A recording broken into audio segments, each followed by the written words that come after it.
I have never run in any type of running shoe other than a Nike running shoe, a Nike running trainer. I absolutely love the Nike running shoes that I've got on my feet right now. I remember when I was first starting running, and one of my biggest questions getting started was, which running shoe do I go for?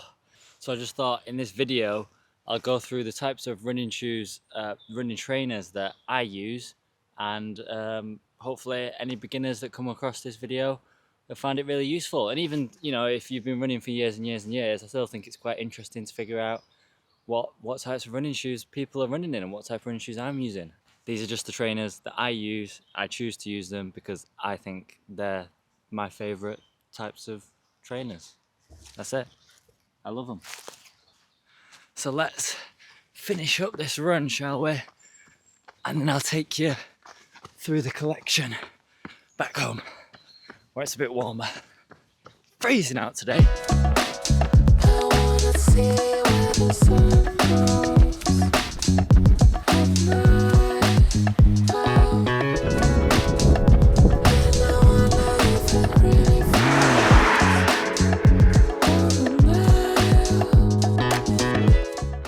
Okay, so the first pair I bought was this. Well, it used to be like a pink and orange colorway of the Nike Pegasus. This is the Nike Pegasus 39, and I bought these pretty much as soon as they came out. Like this colorway had been out like 3 days when I bought this. This was my daily running trainer. I used these right from training I trained for my first 5K in these. I trained for my first 10K, first half marathon, all the way up to my first marathon. Now I've never run a marathon in these. The furthest I've ever run in these is 32K, but the majority of the training that I did, getting started into running, was all done in these. These are a great daily trainer. I still use a newer version. Sorry, skipping ahead a bit here.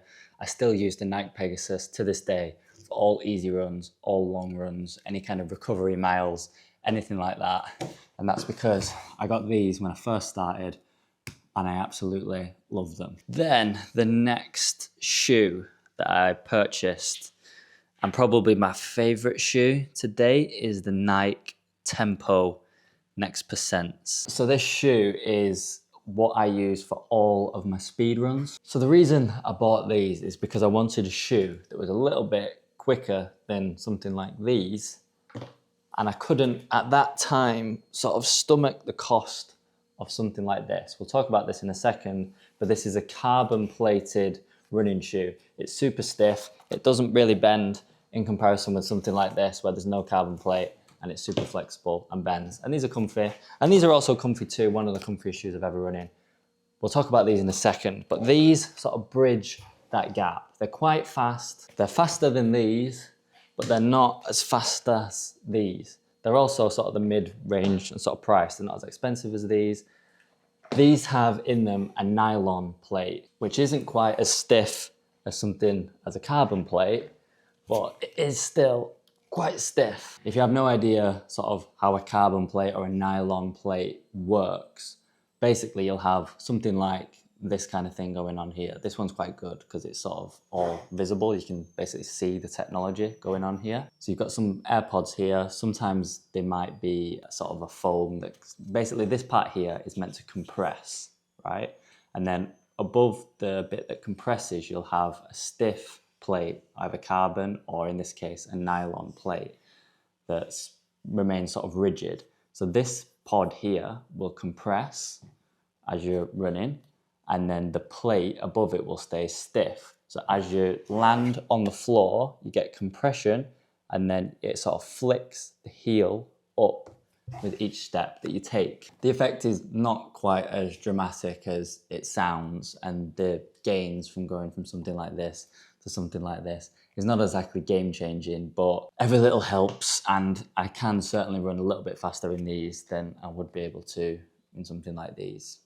Marginal gains, we're talking maybe 5-10 seconds per kilometre over the course of a half marathon race. So originally I bought these because I was thinking I was going to race in these for my first ever marathon. So I bought them, I enjoyed them. I thought, wow, these are much better than these.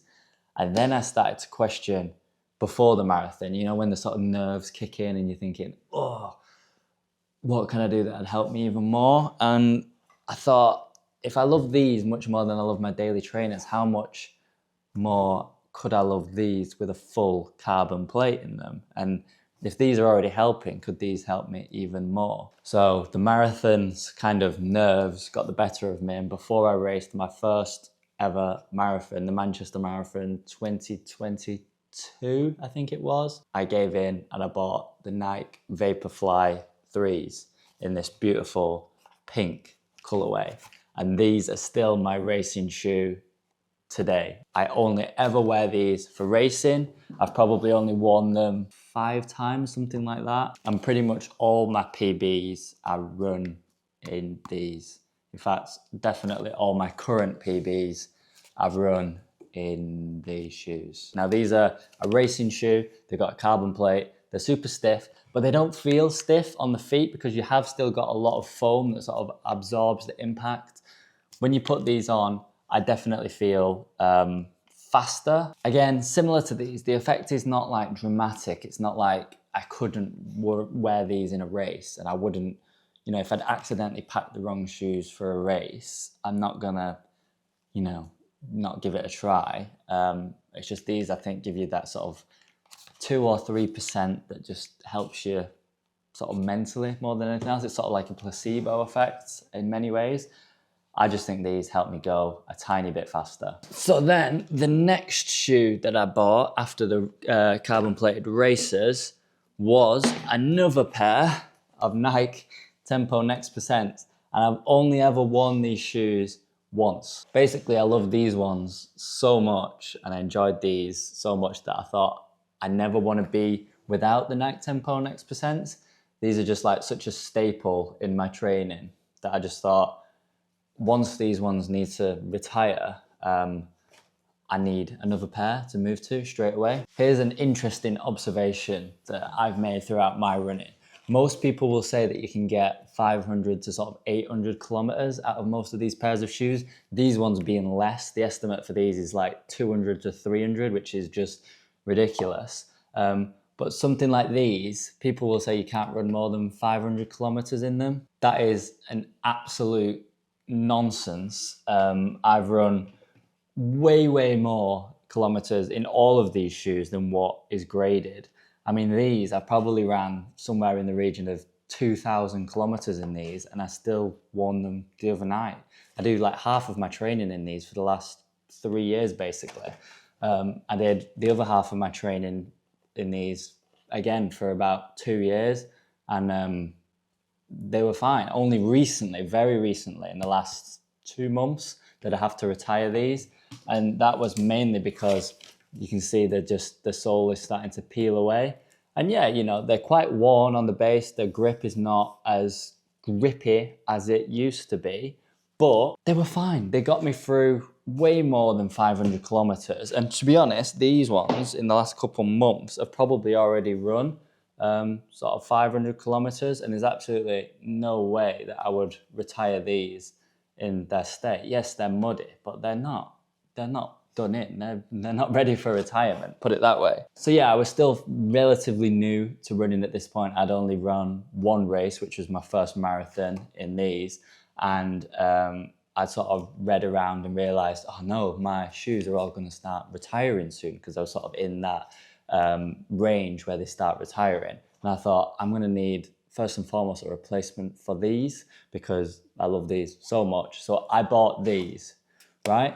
Same shoe, same exact shoe, just a different color. For what it's worth, I actually probably like this color more. This color is a special color. Those sort of who really are into their Nike will know that that BRS logo was originally what the Nike company was. It was something Boston Running Studio, something like that.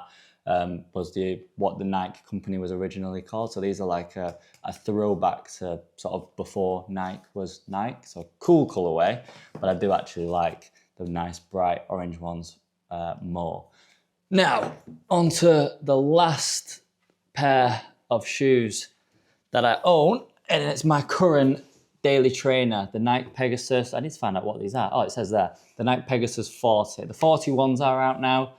In absolutely, I'd have to be mental to consider shelling out another 110, 120 quid, whatever they are, to get the 41s. The improvements are just minor each time. So this is the most recent running shoe that I bought, and the only reason I bought it is because these were ready for retirement. You can see the sole is kind of like almost worn away. The laces are kind of starting to peel off and the sole is peeling off a little bit. So it was time to upgrade to the Nike Pegasus 40.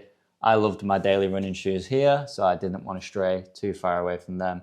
I stayed with the Nike Pegasus. So that's it. That's every running shoe that I have ever run in. And I love each one. I love every single pair of running shoes that I've ever worn. And I wouldn't change any of them for any other shoe. So yeah, I hope that has been somewhat useful.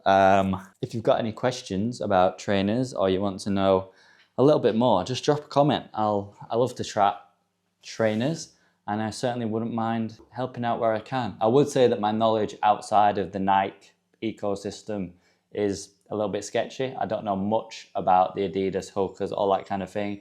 I've always ran in Nike. I love the Nike shoes.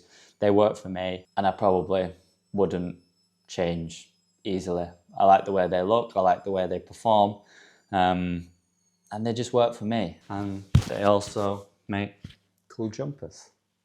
Thought I'll put this on for this segment of the video. Right, it's time to box these back up now. I literally keep my Vaporflies in the box, literally with the inserts and everything. I only bring these bad boys out on race day.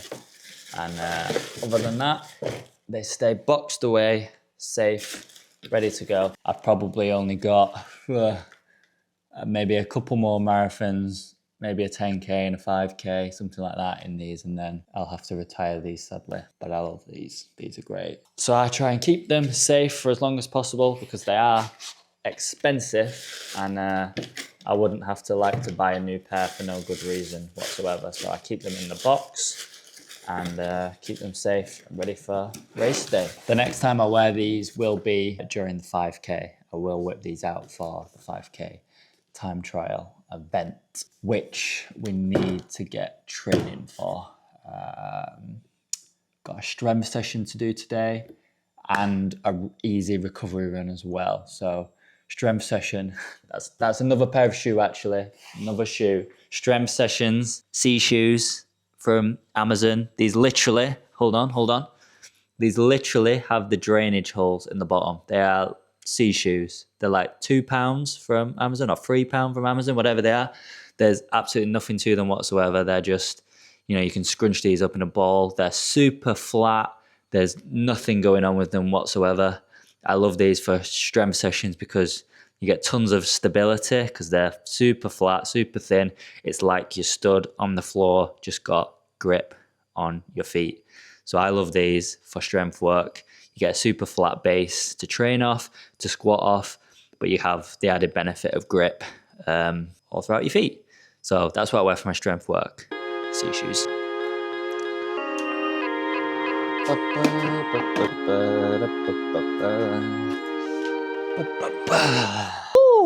Right, 2 sessions to do today.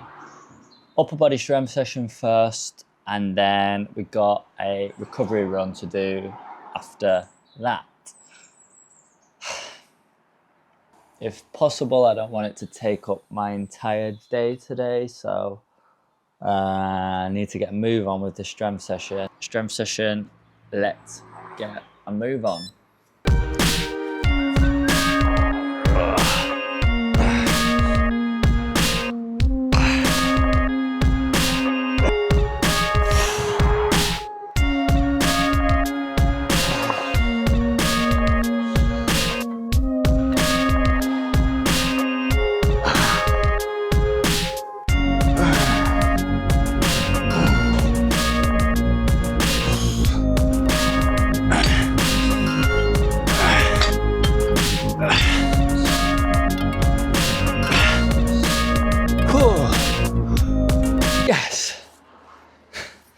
upper body strength session. Completed it, mate.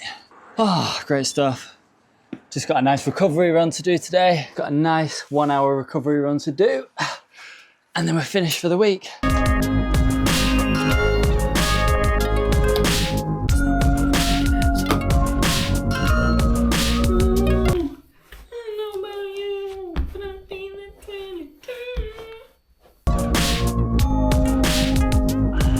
Let's get a move on. 1 hour, nice and easy. Let's bash it out.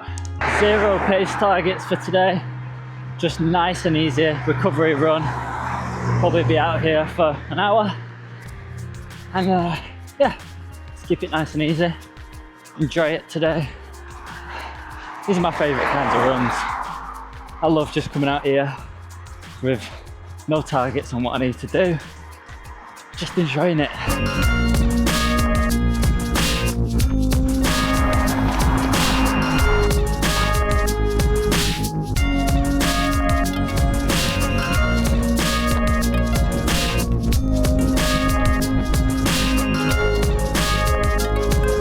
Okay,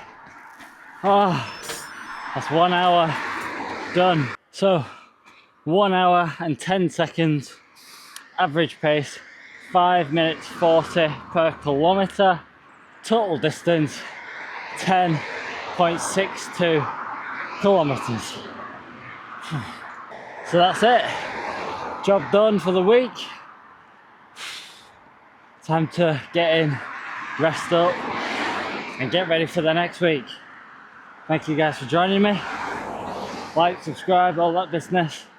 I'll see you in the next one. Peace. I